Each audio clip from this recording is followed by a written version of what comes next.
Ya, selamat. Pucong. Terima kasih saya ucapkan kepada Datuk Pengerusi kerana membenarkan saya juga turut terlibat dalam perbahasan ini. Saya buat rujukan kepada I62 khususnya 12000 13000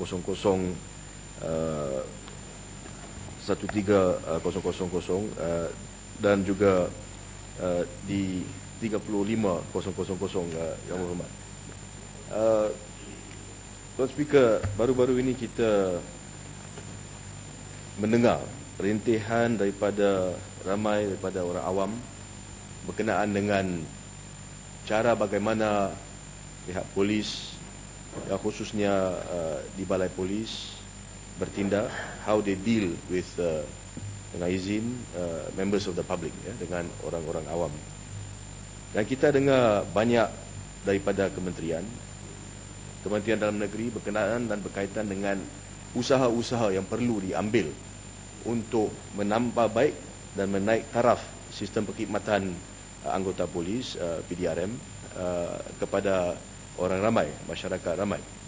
Dalam masa yang sama kita tengok bahawa dalam bajet yang dibentangkan memang banyak wang dan dana dikeluarkan untuk tujuan-tujuan tertentu, yang lazimnya digeneralize sebagai untuk menaikkan taraf sistem polis di Malaysia. Tapi apa yang kita lihat on the ground, Mohd Timbalan Speaker, adalah cukup berbeza. Di mana kerajaan menyatakan bahawa negara kita, sistem pasukan polis tersebut itu telah pun berubah, di mana ada kelemahan-kelemahan tersebut. Memang kelemahan-kelemahan tersebut telah pun kita we have identified, kita kenal pastikan, dan juga terdapat tindakan diambil untuk memperbaiki masalah-masalah tersebut. Saya nak tanya Timbalan Menteri yang hadir.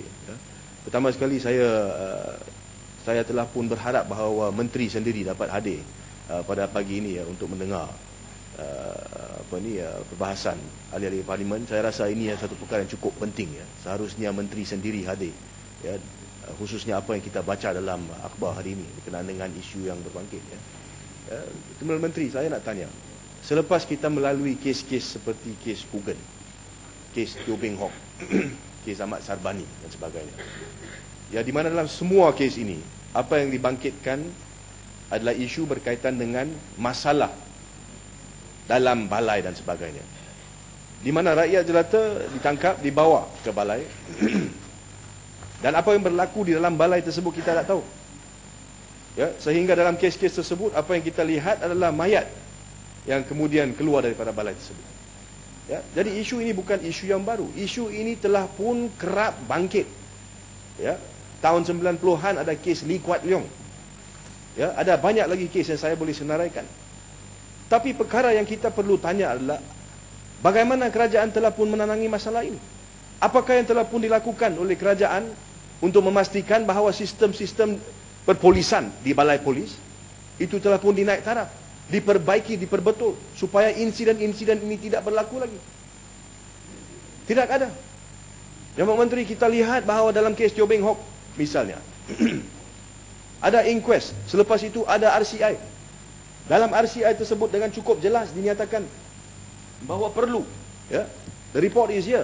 Ada yang dinyatakan dengan cukup jelas apa yang perlu dibuat untuk kita memastikan terdapat pertukaran fikiran pada pihak polis dalam masa siasatan.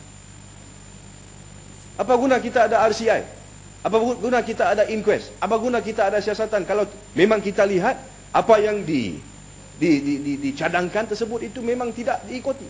Jadi saya nak tahu, adakah kerajaan tahu apakah yang telah pun dicadangkan dalam RCI misalnya Teo Beng Hock, dan apakah tindakan yang telah pun diambil sehingga sekarang? Adakah kerajaan mengambil berat?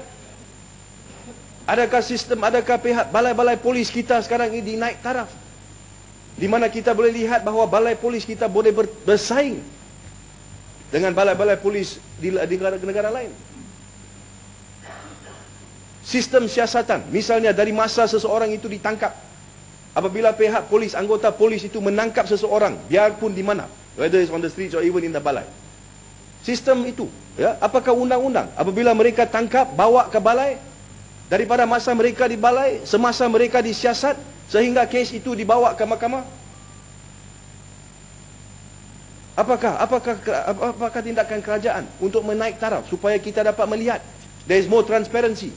Ya, misalnya apa yang dicadangkan, satu isu yang simple, cukup simple dari Timbalan Menteri, ya, dicadangkan supaya semua balai polis ada sistem rakaman CCTV.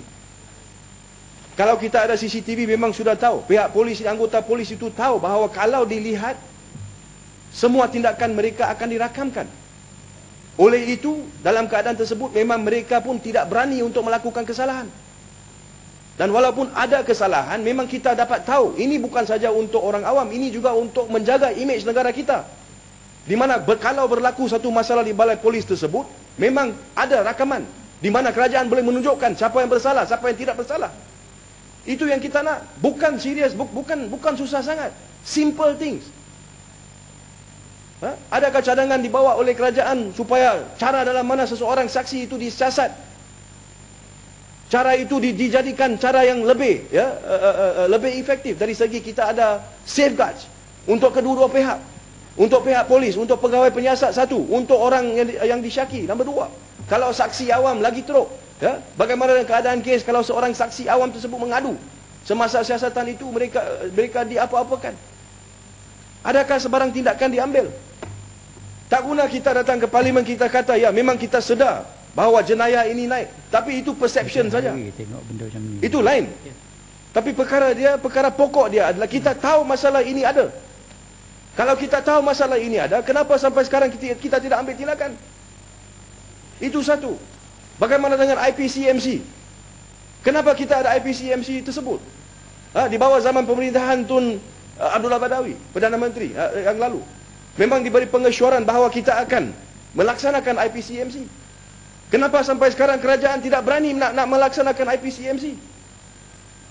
Ini satu perkara yang perlu dijawabkan. Kita lihat perkara ini dibawa dalam media hari-hari, tapi kerajaan, kementerian duduk sengap lagi tu saja.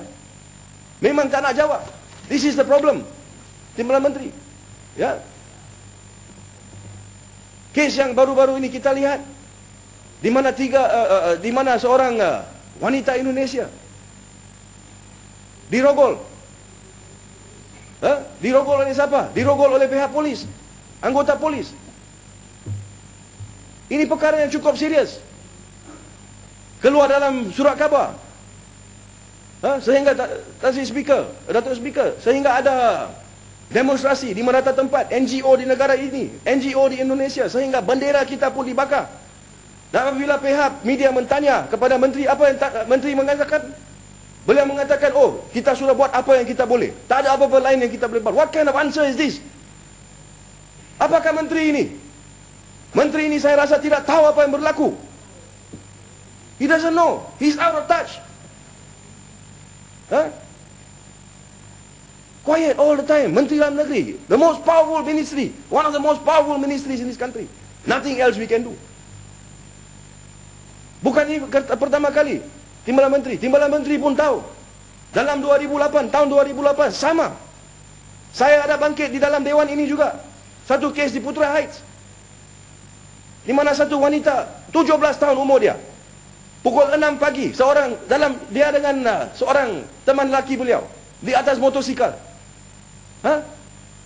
Pihak polis datang dalam kereta petrol car comes to them, arrest them, bawa ke balai polis Putra Heights. Di balai polis Putra Heights apa berlaku? Teman lelaki dibawa ke satu bilik, teman perempuan tersebut dibawa ke bilik lain. Dalam bilik lain tersebut apa berlaku? Can you imagine? Dalam balai polis, dibawa ke situ dalam petrol car, disiasat dalam balai polis, dalam bilik siasatan. Apa yang dia buat? Saya boleh baca, report ada di sini. Minta dia keluarkan pakaian dia, melakukan seks. He's in a police uniform. Melakukan oral sex. Lepas itu bagi tahu perempuan tersebut, jangan takut. Ini bukan kali pertama saya jumpa wanita macam kamu. Laporan polis dia mengatakan, Saya nak tahu apa tindakan yang diambil oleh kementerian sejak itu untuk memastikan bahawa kejadian ini tidak berlaku lagi. Kita tak tahu. Kita tak tahu bagaimana perasaan mangsa tersebut. Menteri jawab, dia cakap apa? Menteri jawab, oh saya dah ambil tindakan. Malaysia sistem undang-undang tersebut kita sudah bawa ke mahkamah. Itu bukan isu dia. Bawa ke mahkamah lain, Timbalan Menteri. Kita nak cari jalan macam mana perkara ini tidak berlaku. This is what we are looking for. You want it to stop. Ya, masa yang Ya? So saya nak tahu. Minta maaf Datuk Speaker, ada dua perkara lagi. Ini Yalah, satu. yang berhormat tak payah emosional cakap tu macam bukan, tu. tak. Sebab kalau yang bertanya-tanya tindakan takkan panjang sangat. Ini isu yang cukup penting dah, Datuk Saya Speaker. saya Dan lihat semua saya orang tahu. saya faham dia punya kepentingan. 10 minit ada bertuah, Saya saya pun faham, nak bahas juga. Saya faham dia punya kepentingannya, Mak. Saya percaya juga ini penting. Ya. Tapi bukan maknanya kita akan mengenepikan kehendak orang lain nak bercakap. Saya setuju, Datuk Speaker. Tapi masalah dia, Datuk Speaker, kalau kita tanya dalam media, dia langsung tak nak jawab. Inilah kelakuan menteri kita. Bila kita minta dia datang ke parlimen untuk debate pun dia tak datang. This is the kind of minister we have. Jadi saya nak tahu, ya. Saya nak tahu dalam perbahasan nanti, saya nak tahu what has the government done? Apakah yang dilakukan oleh kementerian untuk memastikan bahawa perkara-perkara ini tidak berlaku? Dan juga berkenaan bersangkutan dengan perkara itu, ya. Timbalan Menteri, ada satu laporan polis. Laporan polis dia USJ 8/0039 22/11. Dilaporkan pada 5 hari bulan April 2011. Di dalam laporan polis ini 5 lelaki India di kawasan Sri Sedang, dalam kawasan Parlimen Puchong. Mereka pada satu pagi mereka sedang minum kopi. Ada dua kereta putih masuk ke tempat mereka minum kopi tersebut. Ada anggota yang keluar, ya. Mereka ini berpakaian hitam, pakaian priman. Mereka ada senapang, mereka ada gari. Mereka tangkap 5 orang ini dan bawa 5 orang ini pergi. Sehingga sekarang saya tanya pihak polis, apa berlaku? Di manakah orang ini? Timbalan Menteri, saya tidak dapat satu jawapan pun.